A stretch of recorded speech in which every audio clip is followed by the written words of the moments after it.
The poorest schoolteacher in town just received a telegram, $200 to change her life or stay in a place where she owes rent and survives on bruised apples. But staying means keeping a promise to a boy who believes only she can teach him. What would you do? The school bell clanged 7:30, and Mercy Hollander swept the last of yesterday's chalk dust into her dustpan. October wind pressed against the windows of Cedar Ridge's one-room schoolhouse, and she pulled her thin shawl tighter around shoulders that seemed to grow sharper each week. The children had gone home an hour past, but she lingered, stretching her daily wage of 50 cents as far as it would reach.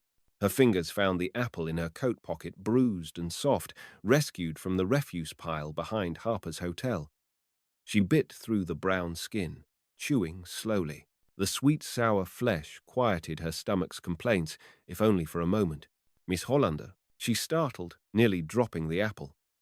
In the doorway stood Thomas Chen, the telegraph operator's boy, his wool coat buttoned neat against the cold. Behind him, lamplight spilled from the telegraph office where his mother bent over her needle, mending a customer's torn shirt seam for 10 cents. "Your mother sent word," Thomas said, his English careful and precise. "The preacher's wife needs her dress hemmed before Sunday service.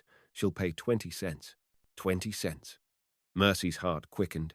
With her teaching wage and the sewing, she might afford both lamp oil and a pound of cornmeal this week. She slipped the apple back into her pocket. "Tell Mrs. Chen I'll be there directly."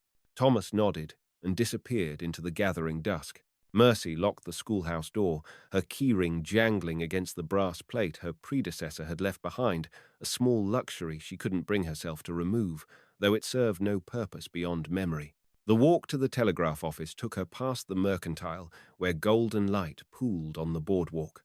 Through the window, she glimpsed shelves lined with tins of peaches, sacks of white flour, and wheels of cheese wrapped in red wax. Her mouth watered, but she hurried on. "Mrs. Chen looked up from her work as Mercy entered. Steam from the kettle on the office stove fogged the windows, and the older woman's calloused hands moved with practiced efficiency. "Good evening, Mercy." Mrs. Chen's accent carried the cadence of distant mountains, though she'd lived in Cedar Ridge longer than most. Mrs. Hartford's dress blue wool with lace collar. "She wants the hem shortened 2 inches. She pulled a wrapped bundle from beneath the counter. "Work by lamplight if you must. She needs it before Sunday service." Mercy accepted the package, feeling the quality of the fabric through the brown paper. "I'll have it finished by Saturday evening." "Good girl." Mrs. Chen returned to her mending. "Thomas, check the evening wires." The boy moved to the telegraph key, its brass gleaming under the lamp. As Mercy turned to leave, the machine began its rapid chatter.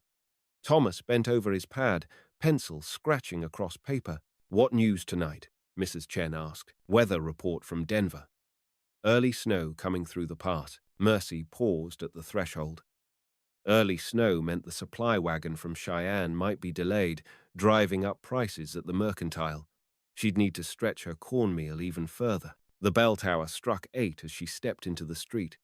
Most of the town's windows glowed with warm light, families gathered around dinner tables she could only imagine. She pulled the dress bundle close and walked toward her boarding house room, where a stub of candle waited to light her needle's work through the long night ahead. Behind her, the telegraph key resumed its urgent tapping, carrying news of the approaching storm into the darkness. Saturday morning brought the scent of snow on the wind. Mercy finished the last stitches on Mrs. Hartford's dress as the church bell struck 6. Her candle burned to a puddle of wax. Her neck ached from bending over the fine blue wool, but the 20 cents would buy lamp oil enough for a week. She wrapped the dress in clean paper and stepped into the grey dawn. Frost painted the boardwalk silver, and her breath misted in the cold air. The Mercantile wouldn't open for another hour, but she could deliver the dress to Mrs. Hartford's house on Elm Street. The preacher's wife answered her knock with flour dusting her apron. "Miss Hollander, you're up early. I finished your dress, Mum." Mercy unwrapped the bundle, displaying the shortened hem. Mrs. Hartford held the dress to the window light, examining each stitch. Beautiful work. Here she pressed 2 silver dimes into Mercy's palm. "And take this." From her kitchen, she brought a small jar of apple butter and 3 biscuits wrapped in checkered cloth. from yesterday's baking. They'll only go stale. Mercy's throat tightened. Thank you, ma'am. Have you given thought to my husband's offer? The church could use a regular seamstress. There's talk of a new altar cloth for Christmas. I'll consider it carefully. Mrs. Hartford nodded. The Lord provides, child. Even when we can't see his plan. Mercy walked back toward town, the jar of apple butter warm against her palm.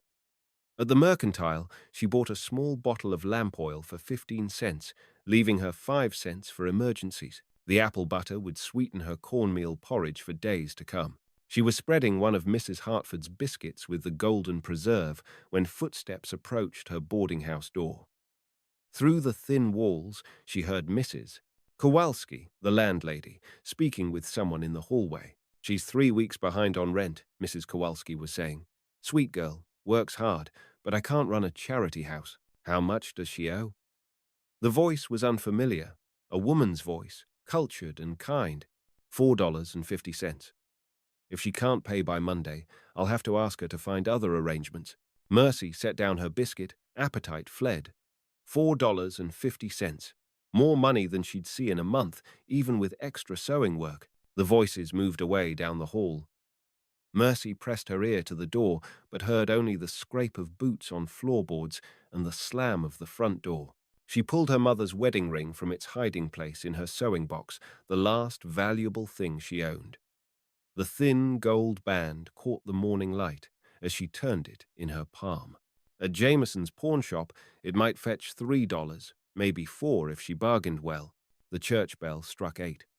Sunday service would begin in an hour, and she'd promised to help Mrs. Chen with inventory at the telegraph office afterward. If she worked quickly, she might have enough for the rent and a small store of food before the supply wagon arrived with inflated prices. She slipped the ring into her coat pocket alongside the apple she'd saved from yesterday and stepped into the street where the first snow of winter had begun to fall. The pawn shop occupied a narrow building between the barber shop and the assay office, its windows crowded with pocket watches, hunting rifles, and jewelry that told stories of desperation. Mercy hesitated at the threshold, her mother's ring burning like a coal in her palm. Abraham Jameson looked up from his ledger, spectacles perched on his nose. Miss Hollander, what brings you by on a Sunday morning? She placed the ring on his counter, the gold band looking small and fragile against the scarred wood. I need to know what this might be worth. Jameson lifted the ring to the window light, examining it through a jeweler's loupe. 14 carat. Nice craftsmanship. Where did you come by this? It was my mother's. He nodded, understanding, passing between them without words. I could offer $3.50. Not enough. Not quite enough. Mercy bit her lip, calculating. It's all I have of her. I understand. Jameson set the ring gently on the counter. But I also understand Mrs. Kowalski's been asking questions about your rent. Heat flushed Mercy's cheeks. In a town of 300 souls, everyone knew everyone's business. $4, $3.75. Final offer. She stared at the ring, remembering her mother's hands as she kneaded bread, the gold band clicking against the wooden bowl. Sarah Hollander had worn it through 23 years of marriage, through good harvests and lean times, until consumption took her voice and finally her breath. Keep it for now, Mercy whispered, pulling the ring back toward herself. Let me think. Jameson's expression softened. Miss Hollander, Mercy, there might be another way. She looked up, hope flickering. My wife's been wanting help with our boy, little Samuel. He's bright but restless, and Martha's hands are full with the new baby. If you could tutor him evenings, say 3 times a week, we could pay 50 cents a session. 50 cents, 3 times a week, $1.50, enough to stay ahead of the rent. What would you want me to teach him? Reading, writing, some arithmetic. Martha says you've done wonders with the other children at the school. Mercy felt something shift inside her chest, like a door opening after a long winter. Someone had noticed her work. Someone valued what she could offer beyond her needle and thread. I'd like that very much, Mr. Jameson, he smiled. Martha will be pleased. Can you start Tuesday evening? She nodded, sliding her mother's ring back into her pocket.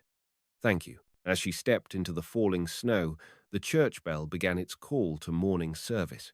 Mercy pulled her thin shawl tighter and walked toward the white-painted building where Mrs. Hartford would be wearing the blue dress with its carefully shortened hem. For the first time in weeks, her stomach didn't gnaw with hunger.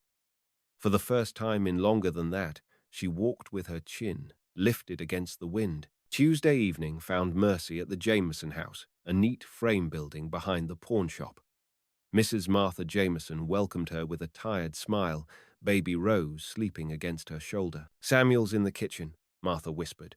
"He's eager to meet you." The boy waited at a scrubbed pine table, slate and chalk arranged with military precision. 7 years old, with his father's serious eyes, he watched Mercy settle into the chair across from him. "Papa says you're the smartest lady in Cedar Ridge," Samuel said without preamble. Mercy laughed softly. "Your papa's very kind.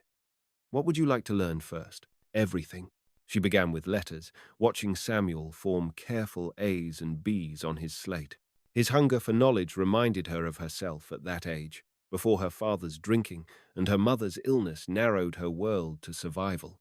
"Tell me about the schoolhouse," Samuel said as they worked through simple addition. "Papa says you teach all the children, big ones and little ones together." "I do. 23 students this year, ages 6 to 14. Do you like it?" The question caught her off guard. When had anyone last asked what she liked? "Yes," she said slowly. "Yes, I do like it." Samuel beamed and returned to his sums. After an hour, Martha paid her 50 cents and pressed a jar of vegetable soup into her hands. "From yesterday's batch. Samuel, tell Miss Hollander goodbye." The boy threw his arms around her waist, quick and fierce. "Will you come back Thursday?" "I'll come back." Walking home through the November dusk, Mercy felt something she'd almost forgotten, the satisfaction of work that fed more than just her body. Samuel's eager questions, his careful letters, the way his face lit up when he solved a problem correctly. This was why she'd wanted to teach in the first place. The feeling lasted until she reached her boarding house and found Mrs. Kowalski waiting in the parlor. "Mercy, dear, sit down." The landlady's tone made her stomach clench. She perched on the edge of the horsehair sofa, still clutching the jar of soup. "I've had an inquiry about your room," Mrs. Kowalski said gently. "A gentleman from Denver, traveling through on railroad business. He's offered to pay 2 weeks in advance." "Mrs. Kowalski, please. I have work now, tutoring work. I can pay what I owe." The older woman's face creased with sympathy. "How much work, dear?" "$1.50 a week, plus my teaching salary. I can have your money by Friday." "That's what you said last week." Mercy's hands tightened on the soup jar. "1 more week, please." Mrs. Kowalski sighed. "The gentleman needs an answer by Wednesday evening. If you can pay half of what you owe by then, $2.25, I'll give you until month's end for the rest." $2.25. Mercy calculated quickly. Her tutoring session Thursday would bring another 50 cents. But that left her short by nearly $2. Her mother's ring would cover it, but then what about food, lamp oil, the necessities that kept body and soul together? "Wednesday evening," she agreed. Mrs. Kowalski patted her hand. "You're a good girl, Mercy." "I wish times weren't so hard." In her room, Mercy set the soup jar on her washstand and pulled out her sewing basket. Inside, wrapped in soft cloth, lay her mother's ring. The gold caught the lamplight, and she could almost hear Sarah Hollander's voice. "Do what you must, but keep your head up. You're stronger than you know." She had one day to find $2.25, or lose the only home she'd known in Cedar Ridge. Through her thin walls, she heard the telegraph key chattering in the distance, carrying news and messages across the vast Western Territory. Somewhere in those signals might be word of work, opportunity, hope. But the machine spoke a language of dots and dashes that offered her no answers. Mercy ate her soup by lamplight and tried not to think about sleeping in the cold. Wednesday afternoon brought news that changed everything. Mercy was sweeping the schoolhouse steps when Thomas Chen ran up the street, his breath coming in white puffs. "Miss Hollander! Come quick, Mama! Needs you at the telegraph office!" She followed him through the gathering crowd outside the Western Union building. Inside, Mrs. Chen stood over the telegraph key, her face pale with excitement. "What is it?" Mercy asked. Mrs. Chen held up a yellow telegram form, her hands shaking slightly. It's from the Territorial Education Commission in Cheyenne. They're looking for qualified teachers to establish schools in the new mining camps. The pay, she paused, rereading the message. The pay is $200 for a 6-month term, plus housing. $200. More money than Mercy had seen in her entire life. They need someone immediately. Mrs. Chen continued. The mining camp at Silver Creek has 50 children with no schooling.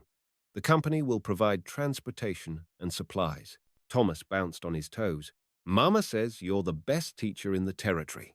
Mercy's mind raced. $200 would solve every problem she faced.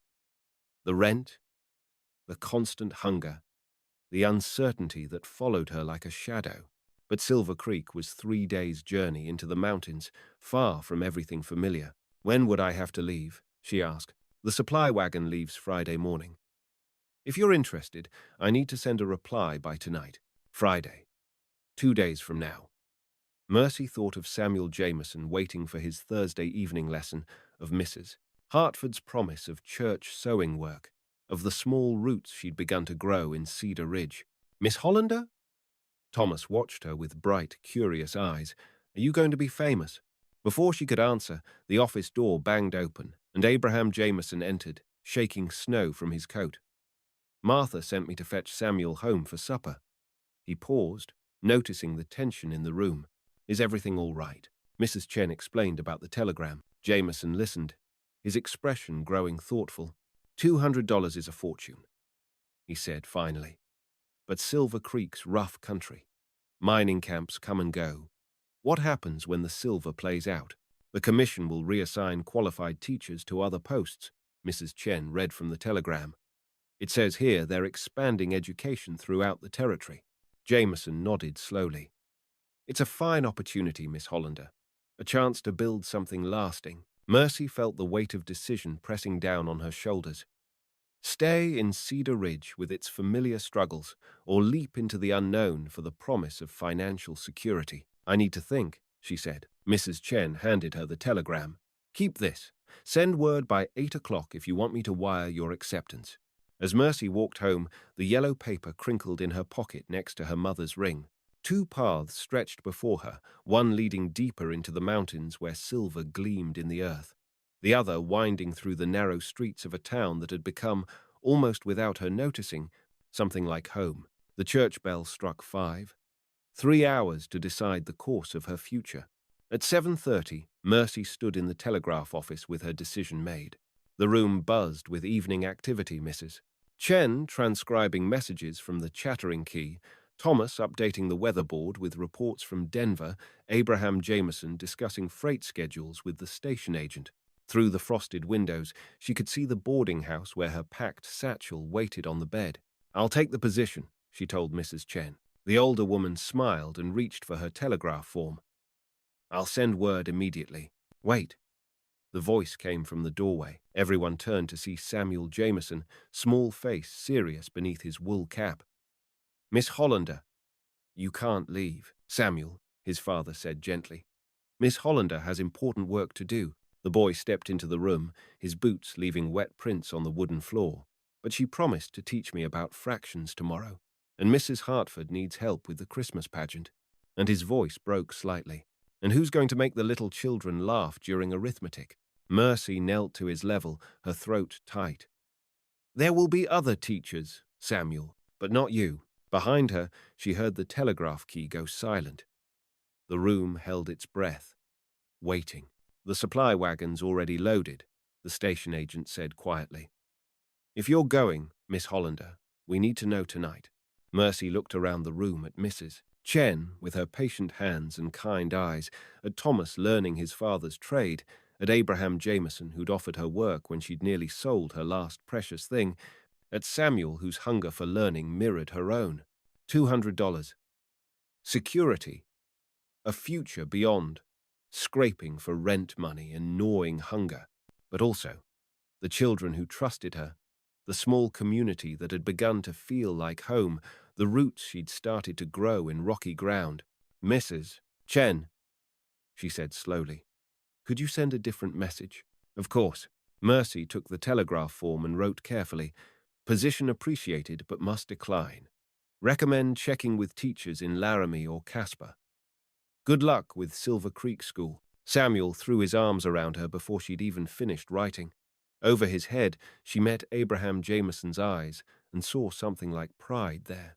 Are you certain? Mrs. Chen asked gently. Mercy thought of her mother's ring, still safe in her pocket.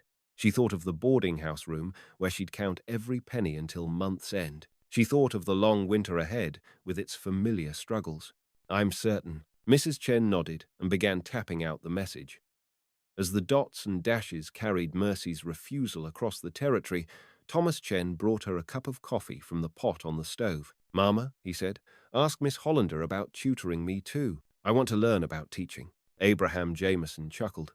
Seems you've started something, Miss Hollander. Through the window, snow continued to fall, blanketing Cedar Ridge in winter white.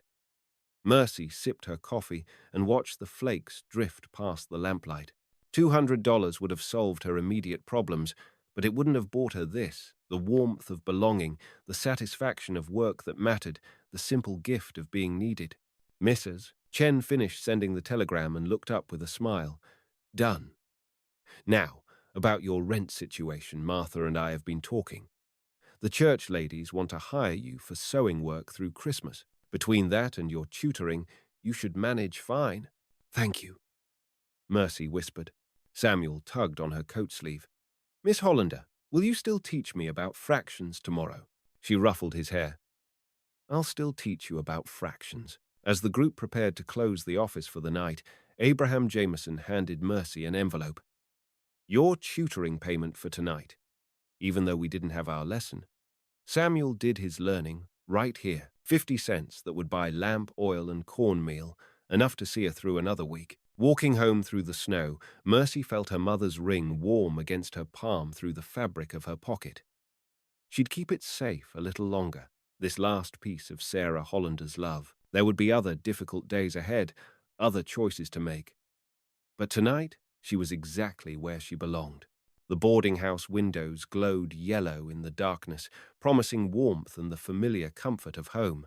Spring came early to Cedar Ridge, and with it, news that the Silver Creek mining camp had folded after 3 months when the vein played out. Mercy heard this from Mrs. Chen while delivering the finished altar cloth she'd sewn through the winter evenings. 47 people left without work, Mrs. Chen said, shaking her head. The teacher they hired had to find her own way back to Cheyenne. Mercy thought of the telegram she'd refused, of the path not taken. No regret touched her heart. Her students had learned their lessons well through the cold months. Samuel Jameson could now handle fractions and was reading above his grade level. Thomas Chen had started helping her with the younger children, showing a natural gift for teaching.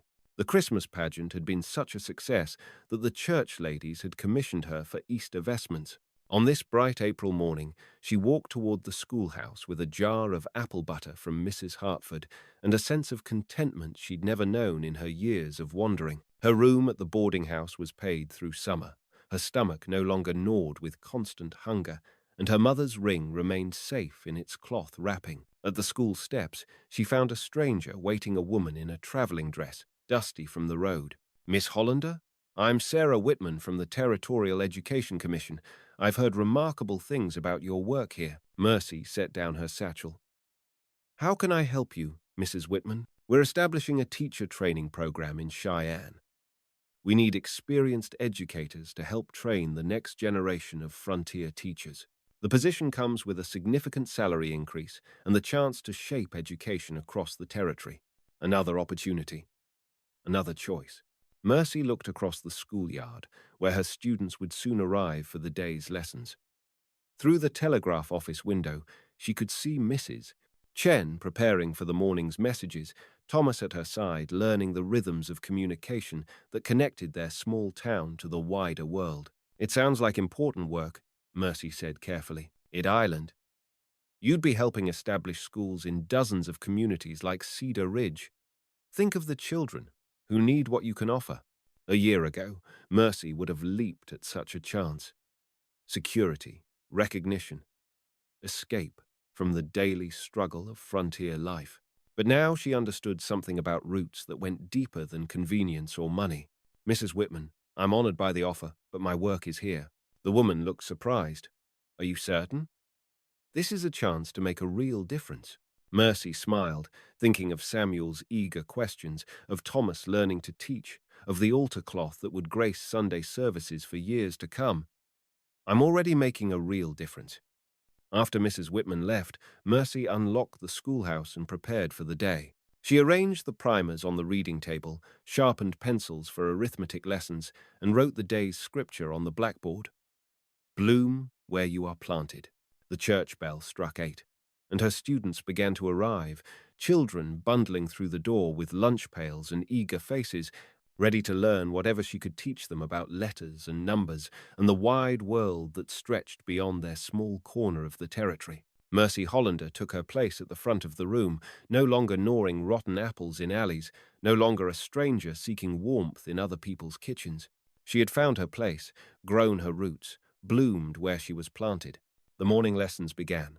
If something in this story touched you, linger with us. We'll handle the rest.